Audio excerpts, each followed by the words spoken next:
நல்ல ஆள் தானே, அதெல்லாம் கொஞ்ச நேரத்துல வேலையை முடிச்சிருவாரு. முக்காவாசி முடிச்சு.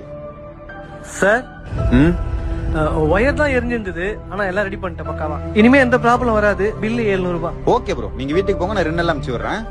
ஏன் யோகா, நம்ம கிட்ட தான் காசு இருக்கு, இப்பவே கொடுத்து விட்டுறலாமே.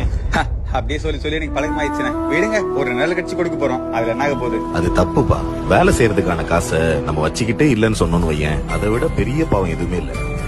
நமக்கு அந்த 700 ரூபான்றது பெரிய விஷயம் இல்ல, ஒரு நாளைக்கான சாப்பாடு செலவு. ஆனா அவங்களுக்கு ஒரு நாளோட உழைப்பு. 700 ரூபான்றது அவங்களுக்கு பெரிய அமௌண்ட். நம்ம கிட்ட 2 நாள் சும்மா இருக்கிறதுக்கு இன்னைக்கு செலவுக்கு அவனுக்கு உபயோகமா இருக்கும்ல. கோச்சிக்காம அவனை கூப்பிட்டு கொடுத்துரு. சரிண்ணே. ஹலோ வேலு, கொஞ்சம் வந்து உங்க பணத்தை வாங்கிட்டு போயிடுறீங்களா? வாங்க. இந்தாங்க வேலு. Thank you sir.